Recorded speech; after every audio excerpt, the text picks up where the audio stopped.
Guys, जैसा कि कल होने वाली है निफ्टी 50 की एक्सपायरी, किस तरह से उसमें हमें एक अच्छा मोमेंटम देखने को मिल सकता है, किन बातों का ध्यान रखते हुए एक अच्छी ट्रेड वगैरह हम प्लान कर सकते हैं, कंप्लीट बात करेंगे उसके बारे में। साथ ही साथ हम बैंक निफ्टी का भी एनालिसिस करने वाले हैं। पहले बैंक निफ्टी को कवर कर लेते हैं, फिर डिटेल में निफ्टी 50 का एनालिसिस करने चलेंगे। स्वागत है आपका एक और डेली एनालिसिस वीडियो में। सबसे पहले बैंक निफ्टी को अगर हम वन डे टाइम फ्रेम पे देखते हैं, जिससे कि ब्रॉड माइंडसेट हमारा क्या बन रहा है वो एकदम क्लियर हो जाए, तो यहाँ पे आपको देखने को मिलेगा कि एक बहुत ही अच्छी ट्रेंड लाइन चलती हुई आ रही है रेजिस्टेंस की। 1 वीक टाइम फ्रेम की ये ट्रेंड लाइन है, जिसके बारे में ऑलरेडी हम 4-5 दिनों से बात कर रहे हैं। यहाँ पे मार्केट जब भी आता है हमें रेजिस्टेंस वगैरह देखने को मिलता है। अभी भी मार्केट एक्जैक्टली उसी पे रेजिस्टेंस लेके खड़ा हुआ है। 2 दिन पहले हमने यहाँ पे शूटिंग स्टार कैंडल बनाई थी, उसके नीचे ही कल हम क्लोज करके गए थे। और मैंने आपसे कल यही कहा था कि अगर हम लो के आसपास ही ओपन होते हैं कैंडल के, तो वापस से हमें और थोड़ा सा फॉल देखने को मिल सकता है, पर उसमें छोटा टारगेट हमें बुक करते हुए चलना है, क्योंकि ट्रेंड एक तो अभी भी पॉजिटिव बना हुआ है। बस ये जो प्रॉफिट बुकिंग वगैरह आई है थोड़ा सा स्ट्रेच होने की वजह से, यही थोड़ी सी और एक्सटेंड होती हुई नजर आ सकती है। एग्जैक्टली कट कॉपी पेस्ट वही होता हुआ नजर आया। अब आज अगर आप देखेंगे तो मार्केट ने फॉल तो दिया, पर सेकंड हाफ में वापस से थोड़ा सा रिकवरी दिखा के हैमर टाइप ऑफ कैंडल में मार्केट क्लोज हुआ है। तो इस वजह से क्या हो चुका है, ऊपर की साइड से हम नीचे आए, नीचे की साइड से हैमर बना के हम ऊपर आए, तो अभी हम कहीं पे बीच में खड़े हुए हैं। इस तरह से अगर मैं 1 आवर टाइम फ्रेम पे आपको दिखाता हूं तो आपको और भी अच्छे से समझ में आएगा क्लियरली। हम नीचे से ऊपर गए, ऊपर से वापस नीचे आए, तो अभी एग्जैक्टली बीच में हम कहीं खड़े हुए हैं। आज आप देखेंगे तो जो फर्स्ट 1 आवर की कैंडल हमने बनाई उसके अंदर में ही पूरा मार्केट बना रहा, अभी भी हम उसके अंदर में ही घूम रहे हैं। तो इस कैंडल का या तो हाई मार्केट क्रॉस करे तब कोई अपसाइड का अच्छा मोमेंटम हमें देखने को मिलेगा, या फिर इस कैंडल के वापस से हम लो के साइड नीचे निकलना चालू करते हैं तब। अदरवाइज हो क्या रहा है, नीचे ऊपर दोनों साइड का मोमेंटम हो चुका है, बीच में मार्केट यहाँ पे टाइम पास कर रहा है। वैसे भी कैंडल के अंदर में जब हम बने रहते हैं तो कोई खास स्टॉप लॉस वगैरह मार्केट को नहीं मिल पाते हैं। मार्केट जिग-जैग चॉपी इस तरह से बना रहता है, जैसा आपको देखने को मिल भी रहा होगा आज सेकंड हाफ में किस तरह की वॉलिटिलिटी वगैरह बन चुकी थी। मार्केट ऊपर नीचे बार बार चॉपी मोमेंटम कर रहा था। एंड जैसा कि आपको ध्यान हो, कल भी मैंने आपसे कहा था मार्केट इस तरह से यहाँ से ट्रेंडी मूव करता हुआ अपसाइड पे गया, और यहाँ पे मार्केट थोड़ा सा रीटेस्ट करते हुए फ्लैग टाइप ऑफ पैटर्न बना रहा है। तो pole and flag type of pattern हमें देखने को मिल रहा है। तो मार्केट जब थोड़ा ऊपर निकलना चालू करता है, 200 250 वगैरह के ऊपर सस्टेन करेगा, तब यहाँ पे इस फ्लैग पैटर्न का ब्रेकआउट होता हुआ हमें नजर आ सकता है। फिर यहाँ से मार्केट और भी अच्छी रैली वगैरह के लिए रेडी हो सकता है। यहाँ से पहले हम इस ट्रेंड लाइन के आसपास तक जा सकते हैं, 550 से लेकर 600 के आसपास तक। फिर इसको भी मार्केट ब्रेकआउट वगैरह करता है तो और बड़े बड़े मोमेंटम हमें देखने को मिल सकते हैं। डाउन साइड के लिए सिंपल सा एनालिसिस है कि ये जो बड़ी सी कैंडल बनी हुई है 1 आवर टाइम फ्रेम की, इसके अंदर में अभी हम घूम रहे हैं। तो पहला छोटा मोटा मोमेंटम हमें 47,000 के नीचे देखने को मिल सकता है। उसके बाद सबसे इंपॉर्टेंट लेवल जो रहेगा वो 46,888 से लेकर 850 के आसपास का यहाँ पे हमें देखने को मिलेगा।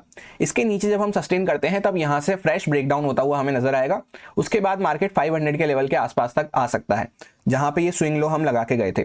अब 15 मिनट टाइम फ्रेम पे हम आ चुके हैं एग्जैक्ट इंट्राडे कंडीशंस को डिस्कस करने के लिए। जैसा कि मैंने आपसे कल यहाँ पे एक सिंपल सा एनालिसिस शेयर किया था कि हम यहाँ पे अगर लो के आसपास ही ओपन होते हैं, फ्लैट हल्का फुल्का ऊपर नीचे 200 के नीचे नीचे, तो हमें यहाँ पे वापस से एक फॉल देखने को मिल सकता है, पर उसमें टारगेट हमें छोटा लेते हुए चलना है। एंड मैंने एग्जैक्ट लेवल भी आपको बताया था कि ये जो पूरी यहाँ पे रेंज बनी हुई थी, जिसपे पहले भी हम यहाँ पे सपोर्ट लेके गए थे, यहाँ से ब्रेकआउट करके उसी के आसपास हमें पहला सपोर्ट देखने को मिलेगा। एंड ये लेवल मैंने आपको मार्क भी करके दिया था 46,920 के आसपास। एग्जैक्टली डॉट मार्केट ने आज उसी पे सपोर्ट लिया है। तो कल के लिए एकदम सिंपल सा एनालिसिस है कि मार्केट ने इंपॉर्टेंट सपोर्ट लेवल के आसपास आके अच्छे से यहाँ पे कंसोलिडेट वगैरह करके अपसाइड का मूव दिया है, फिर वापस से पुल बैक लेके वापस से अपसाइड पे कंटिन्यू करना चालू किया है। तो कुछ बायर्स वगैरह के स्टॉप लॉस यहाँ पे इन दोनों स्विंग के नीचे पड़े होंगे, थोड़े बहुत के इस मेजर स्विंग के नीचे पड़े होंगे, और थोड़े बहुत के यहाँ पे इस पूरे कंसोलिडेशन वगैरह के नीचे पड़े होंगे। सेलर्स की अगर हम बात करें तो यहाँ पे सेलर्स को डर लगना जब चालू होगा, जब ये जो पूरा यहाँ पे इस तरह से रेंज का हायर साइड था 220 से लेकर 250 की रेंज, जब इसके ऊपर हम निकलना चालू करते हैं तब सेलर्स को मेन डर लगना चालू होगा। आज का कैंडल का हाई भी हमारा 200 के आसपास ही निकल के आ रहा है, तो इसके ऊपर ही सेलर्स की पोजीशंस कटना चालू होगी। आप अगर ट्रेंड लाइन को फॉलो करते होंगे तो इस तरह से यहाँ पे एक ट्रेंड लाइन हमें देखने को मिल रही है, जिसमें मार्केट ऑलरेडी 3 बार सपोर्ट ले चुका है। अपसाइड से इंपॉर्टेंट लेवल 200 से लेकर 250 का हमारे पास निकल के आता है। इस बीच में ही अगर हम ओपन होते हैं फ्लैट वगैरह हल्का फुल्का ऊपर नीचे, तो मैं उसमें पर्सनली इंटरेस्टेड नहीं हूं ट्रेड लेने में। ऐसा इसलिए है, मैंने आपको ब्रॉड टाइम फ्रेम पे भी समझा दिया, ऊपर से हम नीचे आए हैं, नीचे से हम ऊपर गए हैं, बीच में हम खड़े हुए हैं। तो पहले ही यहाँ पे मार्केट चॉपी बना हुआ है, उसको अच्छे से स्टॉप लॉस वगैरह सेलर्स के जब मिलेंगे जब मार्केट इस पूरे रेजिस्टेंस का ब्रेकआउट करता है, बायर्स के स्टॉप लॉस अच्छे से जब मिलेंगे जब मार्केट इस ट्रेंड लाइन का ब्रेकआउट करता है। तो इस बीच में मैं ट्रेड लेने में इंटरेस्टेड नहीं हूं। मार्केट अगर फ्लैट खुलता है तो मैं यहाँ पे वेट एंड वॉच करने की कोशिश करूंगा। उसके बाद जिस साइड पे मार्केट ब्रेकआउट ब्रेकडाउन करे उस साइड पे हमें एक मोमेंटम देखने को मिल सकता है। इसके बीच में ही बना रहता है तो मैं उसमें पर्सनली ज्यादा इंटरेस्टेड नहीं हूँ। ये सारे कुछ इंपॉर्टेंट लेवल्स निकल के आते हैं जिन पे मैं ट्रेडिंग करते टाइम फोकस रखूंगा।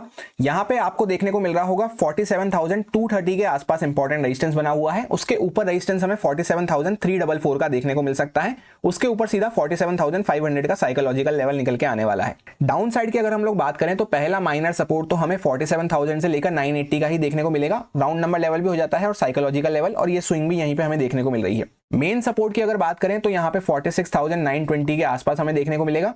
एग्जैक्टली जहां पे आज हम लो लगा के आए थे उसके आसपास। उसके नीचे अगर निकलना चालू करते हैं तो 46,767 के आसपास, फिर उसके नीचे 46,653 के आसपास, और उसके नीचे डायरेक्टली साइकोलॉजिकल लेवल निकल के आता है 46,500 का।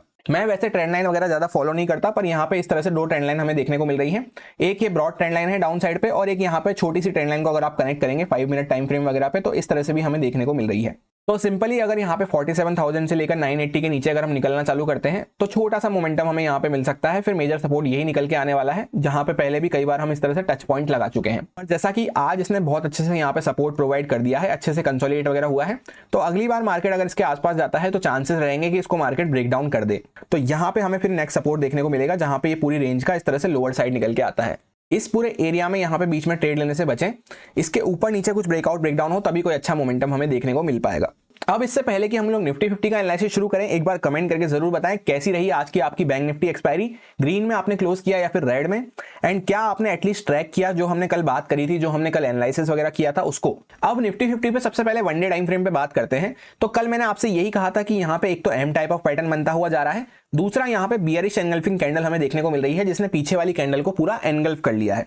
तो लो के आसपास ही ओपन होते हैं तो यहाँ से वापस से एक फॉल हमें देखने को मिल सकता है, क्योंकि ये सारे यहाँ पे जो सपोर्ट है इस तरह से ब्रेकडाउन होते हुए नजर आ सकते हैं। एग्जैक्टली कट कॉपी पेस्ट हमें वैसा ही देखने को मिला। मॉर्निंग में मार्केट में बहुत ही अच्छा फॉल आया, उसके बाद पूरा मार्केट वहां से रिकवर करके जहां पे ओपन हुआ था उसके आसपास ही वापस से क्लोजिंग दिया है। बहुत ही लंबी हमें कैंडल में नीचे की साइड पे शेडो या विक हम कह सकते हैं वो हमें देखने को मिल रही है। अब इस कैंडल की साइकोलॉजी को अगर हम समझते हैं तो मार्केट ऊपर से पूरा नीचे आया, नीचे से वापस ऊपर की साइड पे गया। पूरा यहां से बायर्स ने प्रेशर लगा के ऊपर की साइड पे लेके गए हैं मार्केट को। बस सिर्फ एक बात का हमें ध्यान रखना है कि ऊपर से हम नीचे आए हैं, नीचे से ऊपर गए हैं। तो यहाँ पे थोड़ा सा मार्केट जो ये बीच का एरिया है मार्केट का, ये यहाँ पे मार्केट हल्का सा चॉपी हो सकता है।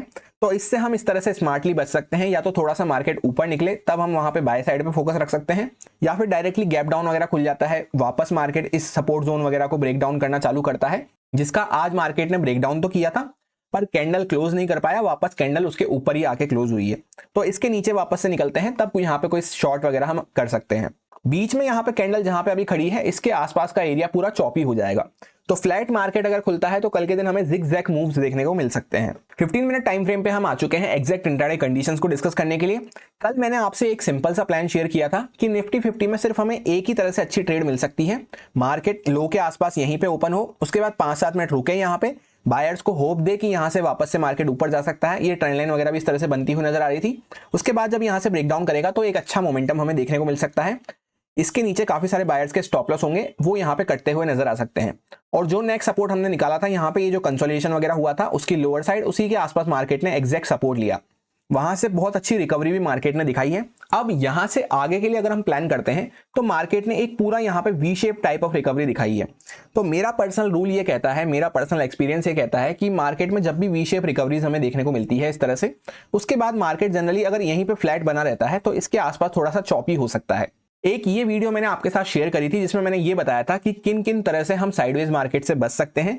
कुछ इंपॉर्टेंट पॉइंट्स मैंने आपके साथ शेयर किए थे, क्योंकि साइडवेज मार्केट में ही सबसे ज्यादा इंट्राडे ट्रेडर का लॉस होता है, सबसे ज्यादा स्ट्रेस भी उसको उसी में देखने को मिलता है, सबसे ज्यादा ब्रोकरेज वगैरह भी उसी टाइम पे लगती है ओवर ट्रेडिंग कर करके। तो ये वाली वीडियो अभी तक आपने चेकआउट नहीं करी है तो काफी सारे इंपॉर्टेंट पॉइंट्स को आप मिस कर रहे हैं।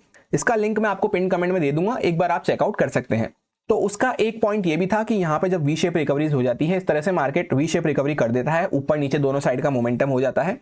तो साइकोलॉजी वाइज हम देखें तो यहाँ पे जिसको प्रॉफिट करना था ऊपर नीचे, जो चाहे बुल हो या फिर बियर, जिसको प्रॉफिट करना था ऊपर नीचे के मोमेंटम में उसने प्रॉफिट कर लिया है, जिसको लॉस करना था उसने लॉस कर लिया है। तो काफी बार हमें ऐसा देखने को मिलता है जब भी वी शेप रिकवरीज होती हैं उसके आसपास ही मार्केट अगर बना रहता है तो थोड़ा इस तरह से चॉपी हो जाता है, या तो ऊपर की साइड पे यूं चॉपी हो जाता है, बीच में चॉपी हो जाता है, नीचे की साइड पे इस तरह से चॉपी हो जाता है। तो सिंपल सा कंक्लूजन इस बात का ये निकलता है कि ये जो पूरा एरिया होने वाला है 980 से लेकर लगभग 880 के आसपास, यहाँ पे मैं ट्रेड करने में इंटरेस्टेड नहीं हूँ, क्योंकि ना हम यहाँ पे अच्छे से बाय कर सकते हैं कॉन्फिडेंस के साथ, ना हम यहाँ पे कॉन्फिडेंस के साथ सेल कर सकते हैं। चलो इसको भी छोड़ देते हैं। स्टॉप लॉस हंटिंग की नजरिए से अगर हम देखते हैं तो मार्केट में यहां से सपोज कुछ सेलर्स वगैरह बैठे, उनको इतना अच्छा प्रॉफिट दिखा, उसके बाद आज मार्केट गैप अप खुला, वापस से एक अच्छा प्रॉफिट देखने को मिला, बहुत ही अच्छा यहां पे मोमेंटम कैप्चर करने को मिला, तो वो कहीं पे भी अपना प्रॉफिट बुक करके एग्जिट कर गए होंगे। नहीं किए होंगे तो जब मार्केट ने यहां से रिवर्स करा तब एग्जिट कर दिया होगा। उसके बाद दोबारा यहां पे होप देके वापस से ऊपर स्ट्रॉन्ग मोमेंटम हुआ। अच्छा चलो, ये स्ट्रॉन्ग मोमेंटम होता क्यों है? क्योंकि जब सेलर्स के स्टॉप लॉस वगैरह कटे होंगे तभी ये बड़ी बड़ी कैंडल्स हमें देखने को मिल रही है। यहां पे भी बड़ी कैंडल है, यहां पे भी बड़ी कैंडल है, यहां पे बड़ी कैंडल्स हमें देखने को मिल रही है। तो मैक्सिमम सेलर्स के स्टॉप लॉस तो कट चुके हैं। वैसे भी ये पूरी रैली को अगर आप देखें यहां से यहां तक, तो ऑलरेडी हम यहां पे ऑलमोस्ट 50-60% के आसपास ही खड़े हुए हैं, जो कि एक फिबोनाची रिट्रेसमेंट का गोल्डन लेवल हो जाता है। फिबोनाची रिट्रेसमेंट पे भी अगर आपने वीडियो नहीं देखी है तो देख सकते हैं। एसएल हंटिंग में किस तरह से फिबोनाची के लेवल्स काम आते हैं वो आपको पता चल जाएगा। तो सिंपली यहाँ पे अपर साइड पे बहुत कम स्टॉप लॉस हमें देखने को मिल रहे होंगे। और अब डाउन साइड के बायर्स की बात करते हैं, तो बायर्स को भी ऑलरेडी बहुत अच्छा प्रॉफिट देखने को मिल चुका है। छोटा मोटा मोमेंटम नहीं है, काफी अच्छी रिकवरी हमने यहां से दिखाई है, तो बायर्स भी अच्छे प्रॉफिट में आ चुके हैं। अब होगा क्या, इस वजह से यहाँ पे ही अगर मार्केट फ्लैट खुल जाता है तो हमें यहाँ पे थोड़ा सा जिगजैग मोमेंटम देखने को मिल सकता है। मार्केट यहाँ पे नए स्टॉप लॉस क्रिएट कर सकता है, थोड़ा यहाँ पे चॉपी हो सकता है ऊपर नीचे, तो उसमें मैं पर्सनली इंटरेस्टेड नहीं हूं। आज अगर आपने प्रॉफिट वगैरह करा है तो उसको अगले दिन बचाना भी जरूरी हो जाता है, अगर हम अच्छे एरिया में बने हुए नहीं है तो, या फिर एकदम कम क्वांटिटी 25% क्वांटिटी के साथ हम यहाँ पे बाय करना हो या सेल करना हो, दोनों में से कुछ भी कर सकते हैं। अच्छा हमारे लिए जब रहेगा या तो मार्केट थोड़ा सा गैप अप वगैरह खुले या फिर थोड़ा सा गैप डाउन वगैरह खुले। गैप डाउन के केस में क्या होगा, यहां से सेलर्स ऑलरेडी यहां से नीचे मोमेंटम आया, वापस से यहां पे रिकवरी हुई, फिर ये जो बायर्स वगैरह आए हैं नए, यहां पे ये वापस से ट्रैप होते हुए नजर आ सकते हैं, तो यहां से वापस से हमें थोड़ा सा और फॉल वगैरह देखने को मिल सकता है। एंड सिमिलरली अप साइड पे अगर यहाँ पे डायरेक्टली गैप अप खुल जाता है तो बायर्स ऑलरेडी अच्छे प्रॉफिट में आ चुके हैं और अच्छे प्रॉफिट में आ चुके होंगे, तो उनके स्टॉप लॉस टारगेट नहीं कर सकता। जो थोड़े बहुत यहाँ पे सेलर्स वगैरह बचे होंगे उनके मार्केट स्टॉप लॉस टारगेट करने जा सकता है, तो उसी साइड में हम प्लान कर सकते हैं। वैसे भी ये जो इस तरह से रेंज वगैरह बन रही थी यहाँ पे, उसके अंदर में भी हम आ चुके हैं वापस से। तो कल के दिन मैं स्पेशली यहाँ पे लेस अग्रेसिव होते हुए प्लान करूंगा या फिर वेट एंड वॉच करूंगा जब तक कि मार्केट कोई अच्छा सा ऊपर या अच्छा सा नीचे निकलना चालू नहीं कर देता है। लेवल सारे एज इट इज सेम ही है जो कल मार्क कर रखे थे, कोई भी चेंजेस नहीं है, क्योंकि perfectly dot to dot match होते हुए नजर आ रहे हैं। एक लाइन में अगर आपको दोनों इंडेक्स का प्लान समराइज करूं तो ऊपर से हम नीचे आए हैं, नीचे से हम ऊपर गए हैं, बीच में हम खड़े हैं। तो बीच में मार्केट जब भी रहता है हमेशा चॉपी ज्यादा रहता है, तो कम क्वांटिटी रखते हुए छोटे मोटे टारगेट्स पकड़ते हुए स्कैल्पिंग टाइप ऑफ ट्रेड या तो हम कर सकते हैं या फिर वेट एंड वॉच कर सकते हैं, जब तक कि मार्केट डिसाइसिवली ऊपर की साइड पे निकलना चालू ना करे या नीचे की साइड पे निकलना चालू ना करे। निफ्टी में तो वैसे भी क्लियर कट यहाँ पे वी शेप रिकवरी देखने को मिल रही है, और बाकी स्टॉप लॉस हंटिंग वगैरह मल्टीपल रीजन से मैंने आपको एक्सप्लेन कर दिया है। यही मेरा सिंपल सा प्लान बन रहा था दोनों इंडेक्सेस में, जो आपके साथ प्योरली एजुकेशन एक्सपीरियंस पर्पस से शेयर किया गया है, सारे लॉजिक्स एंड रीजंस को एक्सप्लेन करते हुए। अब अगर आपको अच्छा लगे तो आप इसको यूज में ले सकते हैं अपने रिस्क पे, अपने रिस्क मैनेजमेंट को फॉलो करते हुए, स्टॉप लॉसेस वगैरह को अच्छे से फॉलो करते हुए। एक्सपायरी के दिन पे स्पेशली ओवर ट्रेडिंग से बचें। Happy Nifty expiry. Thank you.